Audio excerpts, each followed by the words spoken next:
Hey there, welcome along to Navigating the Shift. Annabelle and Sarah here, and we hope that you're enjoying the movie, the big movie that appears to be life, but is not really life, not life as we know it. The whole playing out at the moment is totally crazy. Sarah, you've been listening to hours and hours of a hearing yesterday. I did. I want to hear all about it. I don't need to hear about the bikini, but tell me about the hearing. Okay, so just if you don't know, it was Bill Barr. He's being questioned. The Democrats want to impeach him, and their whole point of view is that he's Trump's wingman. He's just doing whatever he can to help Trump along in his evil purposes that he has for the world. But as I was watching it, it occurred to me that this is totally scripted. And it's totally controlled by the white hats. It has to be, because there's no way it could have been so ridiculous otherwise. Fans blowing my hair in my mouth. It's summertime up here. But so Barr's being questioned, and their new phrase is reclaiming my time, which means I asked you a question, but you don't get to answer. And they did it so much, it was ridiculous. I've never heard of that before. Is this new jargon? Evidently, and it was ridiculous. Like they'd say, did you do this and such thing? And he'd go, well, I reclaiming my time, but I didn't answer. Reclaiming my time. You're being rude. How rude you are. How dare you treat me like this? Reclaiming my time. It was obscene, and all their questions were mostly, of course, it wasn't questioning. It was more, I'm going to tell my scenario. My point of view on what happened here, the horrible things you've done, and then I'll pretend like I'm asking you a question and then cut you off. And he was amazing. He sat there just, he was like trying not to laugh. I think so. He was doing this with his pencil a little and all that. And and at one point, Jerry Nadler was like conking out over there. You could see him over there going.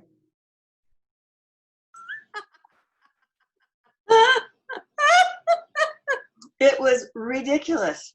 The only way he could possibly have been so chill and not reacted is he knew this was coming and it was already planned, because they looked like rude, nasty idiots. It was incredible. And finally, near the end, a woman whose name I don't remember asked what I think was the really important question they were getting at, which is basically, she asked, will you commit to not releasing the Durham report, which is an investigation, of course, that we don't want to get into, of the whole Russian hoax investigation, not releasing it before the election and affecting the election? He says, no. You will not commit to that? You will not commit to not releasing that report? No. But it could affect the election. That's infecting the election. This thing says you can't do that. And he said, well, I won't, it's not, this release will not affect the election. I won't release it, it'll affect the election. Oh, you're so rude. Reclaiming my time. And then one time, at one point he goes, no, and then he drinks his coffee. He goes, a little pinky in the air. And even they were yelling. Nadler goes, Mr. Jordan, I can't remember the other three Republicans. He goes, put on your mask. You're being rude and unsafe, and you're showing you don't care about people. Put on your mask. He's like, are we permitted to drink a sip of coffee? No, you're not permitted. Gavel down. And I was just like, it looks so stupid. I mean, they look like idiots. Oh my God. What a circus. Good grief. But if that's televised to everybody, surely there'll be more walkaways, after that, more people that always loved Democrats, and are sitting there going, what is wrong with these people? Why would we want to vote these people in? What are they doing? Well, the good news is when the Republicans had their turn, they each got 5 minutes to ask the questions. They often opened with, well, since you weren't allowed to answer that question previously, would you like to answer it now? And he got some good information out, including that, the Democrats are screaming that they used stormtroopers. And Jerry Nadler actually said that Antifa is a myth that only exists in Washington, D.C. So they were bouncing off that's obviously not just a myth. So he was saying federal agents were protecting a federal building. That's my responsibility. They were throwing bricks. They were throwing big fireworks, Molotov cocktails, all kinds of stuff. I mean, the videos are incredible. And they actually showed videos of for instance, the police standing around one of the statues that they wanted to tear down and just standing there. Well, people just threw them with stuff. And one guy got smacked in the head and his eye was damaged. I mean, 3 federal officers are probably permanently blinded from the laser lights they put in people's eyes. That's appalling, isn't it? This is not a peaceful protesting. No, it's not. And they're not the peaceful people that originally came out for the cause. Right. So I want to back up and say, I know there are a lot of people who are peacefully protesting, regular folk who feel they want to change. They're angry at the system. They want to make changes. They're there. But there's a certain point as night comes along that the Antifa guys and their buddies come in, and a lot of the peaceful protesters leave at that time because they don't want to get involved in it. The other thing they screamed about was a woman who was just picked up off the street and put in an unmarked car. And Barr explained that this isn't kidnapping, as they were accusing him. This person had been caught throwing Molotov cocktails or setting fires or something like that previously, but every time officers moved in their marked cars and their uniforms, they would be swarmed by the black wearing Antifa people, so they'd get hurt and they couldn't get the person. So they waited to a later date, came in unmarked. Evidently they do have an identification, just not their names, because the officers were being doxxed and their families were being threatened, so they had to protect them. So it's very funny, and I think, as Q says, you can't tell them, you have to show them. Yeah, there was a big Black Lives Matter protest that was booked to go into our biggest park in the centre of Sydney, and it rained, and rained on their parade. Nobody showed up, but apparently that's Sydney, right? We used to have very little rain, and so when it does rain, there's lots of car accidents because nobody knows how to drive in the wet. For me in New Zealand, where it rains every day in winter, that I always think that's funny. They close all the sports ovals because they're muddy, you know. There's all sorts of funny things. It's not always like that, of course, but these are things that amuse me. But there were about 1,000 people signed up to go into that parade. And then, so yes, it rained, but then the government outlawed it as well, which is against freedom of speech. That's a bit curious. But at the same time, there is the sticker that I found of Antifa Sydney posted on the telegraph poles, the power poles outside on the street. They're here. They're well organised. They know what they're doing. And so I think there's a couple of reasons as to why people might have not showed up. Only 20 people showed up. It might have been because of the rain. It might have been because the government banned it. But it might also have been because people can see how these protests are being used by the violent people to take it in a whole different direction, and you just don't want to be caught up in that. Well, in this country, people are getting up to 10 years in jail for vandalizing terrorism, sculptures and things like that. Yeah, it's ridiculous. So another funny show going on there is the stuff about, dare I say it, hydroxychloroquine. So the latest video that's gone viral has been of a doctor who originally came from Nigeria. That's already interesting because she spent many years in Nigeria treating people for malaria with that, which we'll put up on the screen right now, and to great effect. And she also mentioned a number of other ailments that it was helpful for. So she started using it in her clinic in America, which is where she is now in Washington.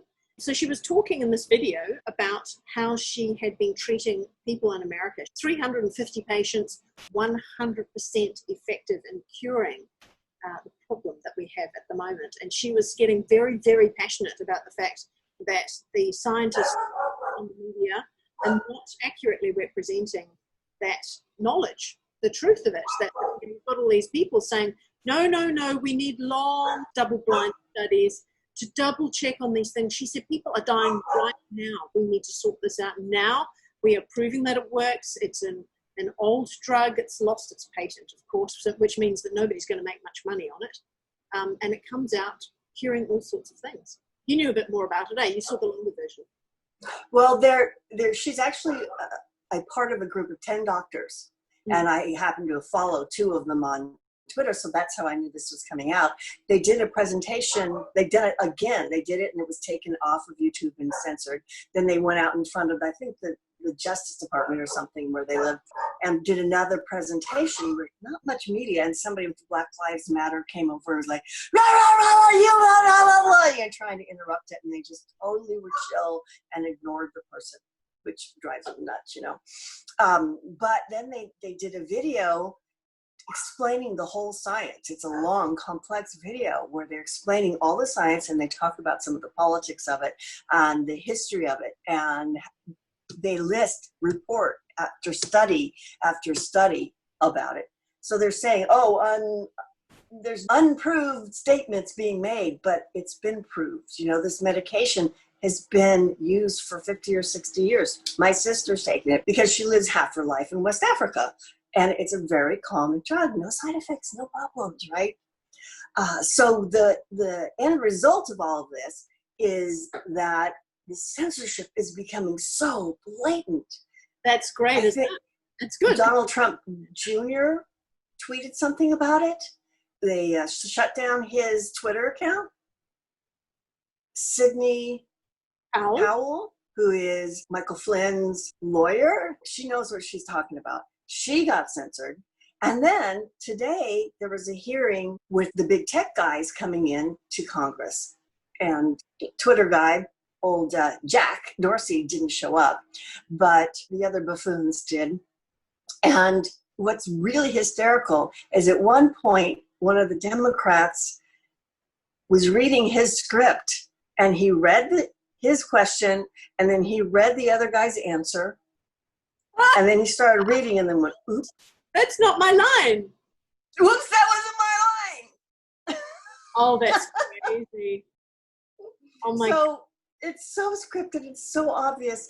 And the Democrats were asking questions about monopoly, them being a monopoly and having power. And the Republicans were asking about censorship. And then the Democrats come back and say, oh, you're talking about a completely unproven conspiracy theory. Let's get to what's really important. Is this monopoly stuff? And like, whoa, Jim Jordan blew up. He goes, they're like, quiet, gavel. Oh my gosh, it was once again so blatantly obvious.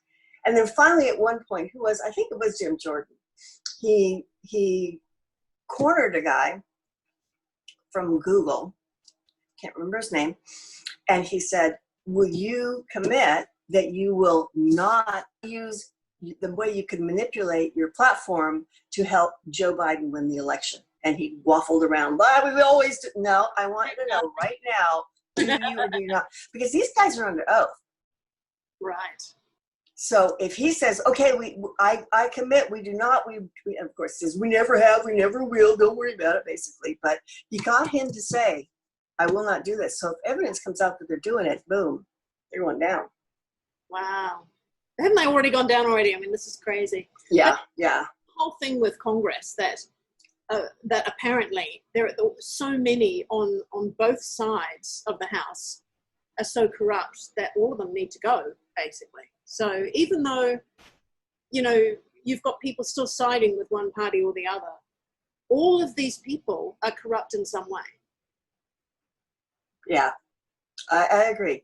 Oh, the other thing that's interesting that happened is the judge ordered the release of the transcript of a 7-hour long deposition of Ghislaine Maxwell in her the defamation case with Virginia Giuffre. So that should be coming out by tomorrow. So all of this stuff is coming out. You almost, as you watch the whole play out, sometimes you've got to look at the strategy and why is this timed this way? Why does this have to happen after that? So with the doctor who had worked in Nigeria, with that coming out, and I remember a while ago, I don't know if I can find the links, I'll try to find them, that we were looking into Fauci. I know what it was. It was Amazing Polly, who'd been doing her fantastic research on Fauci. That he is, I think, a director of Gates Foundation, one on the board of directors of Gates Foundation. So he already has a conflict of interest. But he was a director of the NIH. What's that? National Institute of Health?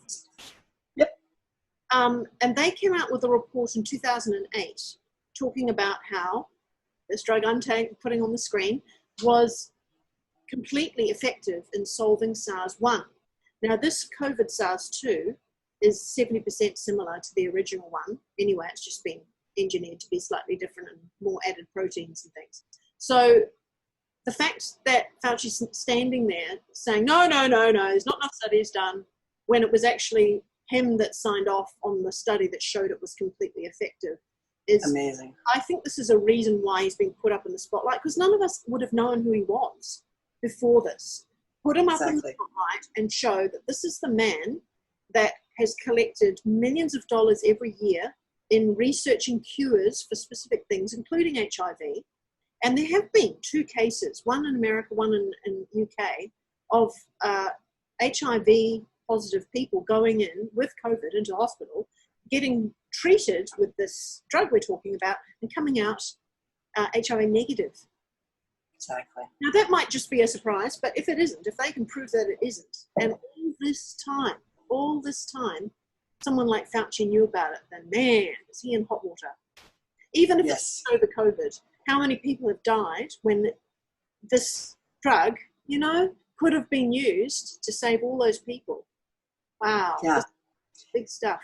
And all the business and all the suicides of people locked away in isolation that desperately needs community and connection. I mean, the whole damage of this is just too big to sue anybody for, really. And another thing about the timing was Trump coming out and talking about this medication in March. And since then, there's been all these studies going on. Right. And the media is going, oh, it's a lie. He's crazy. He wants to just inject bleach or whatever it was he had. And it's showing people how obviously media has been distorting this at the least, and the worst, horribly lying. Yes. Yeah. Here in Australia, we've had something similar. Someone posted a video recently of one of our main network channels who were talking, because our state of Victoria is in lockdown at the moment because they had a few cases. And it has grown. It's 200 or 300 cases now. So it's disaster. And the television network were doing an article on their news channel saying, the hospitals, the IC units are completely overrun. And there is that footage that we got from April in Italy. That's already been on the American channels, the same footage. That's crazy. I mean, if it's that bad, surely it's fairly easy to be able to go in and film IC units that are overrun. Can you not just do them in your own hospital? Why do you need to pick up Italian footage? So that's really obvious as well. That's a bit crazy. And I think I told you about my experience when I had a 4-hour procedure in hospital, and I asked one of the nurses, are we separating the different people, COVID, non-COVID? She goes, yeah, completely separated. I said, well, how many people are there now? She said, no, we don't have any patients. And then later it was a shift change, and another nurse came in, and I asked her, do you know how many cases you've had since this all started? And she said, oh, we're not allowed to give out that information. HIPAA rules, which is protection, the privacy. So they can't say how many cases they have. But while I was in there, there were 2 childbirths that were announced over the loudspeaker. They didn't give names, but they announced that 2 children were born. So they're giving out that information, but not this information. And the woman who wouldn't tell me anything was very uncomfortable. She went really rigid when I asked her that question. We are told we're not supposed to give out the information. Yeah, they have to protect their jobs, but it is becoming more and more obvious, isn't it? And that's the fun bit, because then all the people that are still believing, well, it's fun for those of us who've already passed through the horrible feeling of realizing the betrayal of it all. But for those that haven't realized how fake the news is, it'll hopefully wake a whole lot more of them up. Yeah. The video of the doctors that I was talking about before YouTube took down had 18 million views. Oh, wow. And the one on Facebook too had about 600,000, I think. But it's still huge. So I'm just going to put the code up on the screen, then you guys can go and sort that out yourself. You can go and find it. Okay. Or separate it, maybe. Yeah. Yeah, that'll work. Yeah, and evidently that group of doctors went and met with Vice President Pence today, too. Interesting. Let's see. So I don't know if that's the first meeting, if they are coordinating their timing specifically with the plan. Yeah. Another Brave thing, doctors. one more quick thing was that these guys here, I know it looks a bit used because it lasts so long. The poor label is falling off before I've used up the product. The guy who is our distributor in Australia has now got a federal court case against him put on by the authorities that it's false advertising. And I've looked over his site. He's very, very careful. He doesn't give any promises at all. You just go in and you buy the product and you walk away, and he'll teach you the dosage, but he won't tell you what it does.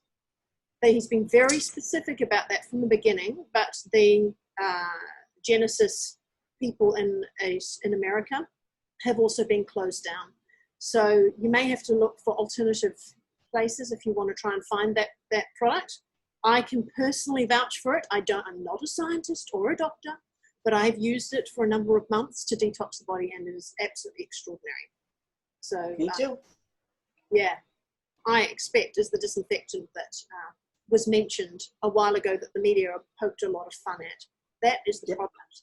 Yes, it's got bleaching properties, but so is lemon juice, and so is sunshine. If you put your jeans out in the sun for too long, they will fade. Especially in when I'm out in the sun, it doesn't bleach me. Oh no, you go nice and tanned. It's a melanin kind of thing. I could use a little more of that good stuff. That sounds quite cool, doesn't it? You need dark glasses. Yes, it's a melanin thing. Yes. Okay, well, I think that's it for tonight. It is. Enjoy your week. Yeah. See you next time. Enjoy the movie. Bye.